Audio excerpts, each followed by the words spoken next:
இந்த அடியனிடம் நிறைய பேர் ஜோதிடராக இருக்கிறதுனால தொடர்பு கொண்டு பொண்ணு வந்து டெலிவரி டைம் டாக்டர் வந்து சிசேரியன் பண்ணணும்னு சொல்கிறா, அதனால் சிசேரியனுக்கு ஒரு டைம் குறித்து கொடுங்க அப்படின்னு கேட்குறான். ஒரு குறிப்பிட்ட நாளை சொல்லி இந்த நாளைக்குள்ளே இத்தனாம் தேதிக்குள்ளே நாள் குறித்து கொடுங்கோ, அதே சமயத்தில் டைம் குறித்து கொடுங்கோன்னு சொல்கிறேன். நம்முடைய சாஸ்திரங்களில் ஜனனத்தையும் மரணத்தையும் குறிக்கக்கூடாது. இது ஜோதிடர்களுடைய தர்மம், அது நியதி. இதை எந்த ஜோதிடர் மீறினா அந்த ஜோதிடருக்கு அந்த பாவம் வந்து சேரும். இது ஒரு பக்கம் இருக்கட்டும். ஏன் குறிக்கக்கூடாதுங்கிறதுக்கு சாஸ்திர பிரமாணம் என்ன சொல்கிறதுன்னா, இப்போ ஒரு குழந்தைக்கு வந்து டைம் குறித்து கொடுத்தா அந்த டயத்துக்கு ஒரு லக்னம் அமையும். அந்த லக்னத்துக்கு 4ஆம் இடம் தாயாருடைய வீடு, 9ஆம் இடம் தகப்பனாருடைய வீடு, 3 சகோதரர் இளைய சகோதரர் வீடு, 11 மூத்த சகோதரர் வீடு, 7 வந்து அவருடைய பின்னால் வரக்கூடிய கணவனோ மனைவியோ அவருடைய வீடு, தொழில் சார்ந்த வீடு, இந்த மாதிரி 5ஆம் இடம் தாய்மாமன் வீடு.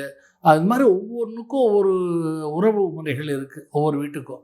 இப்போ ஒரு லக்னத்தை ஒரு ஜோசியர் வந்து ஒரு டயத்தை குறிக்கும் போது ஒரு லக்னம் அமையும் போது அந்த லக்னம் ஒரு சமயத்தில் அம்மாவுக்கு ஒத்துக்காமல் இருக்கும், ஒரு ஒரு டயத்தில் அப்பாவுக்கு ஒத்துக்காமல் இருக்கும், ஒருத்தருக்கு அவருடைய அந்த லக்னம் வந்து ஒருத்தர் தாய்மாமனுக்கு ஒத்துக்காமல் இருக்கும், இல்லை கூட பிறந்தவளுக்கு ஒத்துக்காமல் இருக்கும், இந்த மாதிரி தாத்தா பாட்டிக்கு ஒத்துக்காமல் இருக்கும்.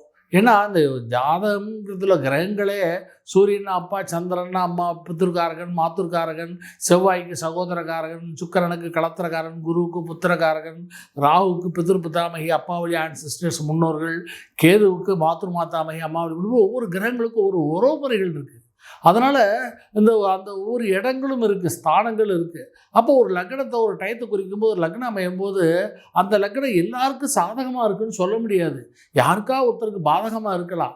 அப்போ ஒரு ஜோசியரோ அல்லது அந்த டயத்தை கேட்குறவாளோ அவளுக்கு பாதகமாக இருந்தால் பரவாயில்ல, மாமியாருக்கு பாதகமாக இருந்தால் பரவாயில்ல, மாமனாருக்கு பாதகமாக இருந்தால் பரவாயில்ல, இல்லை தாய்மாமனுக்கு பாதகமாக இருந்தால் பரவாயில்லன்னு சொல்லி ஒரு காம்ப்ரமைஸ் பண்ணி ஒரு நல்ல நேரத்துக்கு குழந்தைய எங்களுக்கு மட்டும் நன்னா இருந்தால் போதுன்னு சொல்லி ஒருத்தர் பண்ணான்னு வச்சுக்கோங்களேன், அதை விட மகாபாவம் எதுவும் கிடையாது. அதனால தான் ஜோதிட சாஸ்திரத்தில் புனரபி மனனம் புனரபி ஜனனம்ங்கிற மாதிரி அந்த பிறப்பையும் இறப்பையும் கணிக்கக்கூடாது. அதனால் யாரும் இனிமேல் சிசேரியனுக்கு நாள் குறிக்காதீங்க. இன்னும் அடுத்தாப்புல சிசேரியன் எப்போ பண்ணால் நல்லதுன்னு வேணால் அடியேன்னு சொல்கிறேன், ஒரு அடுத்த வீடியோவில் சொல்கிறேன்.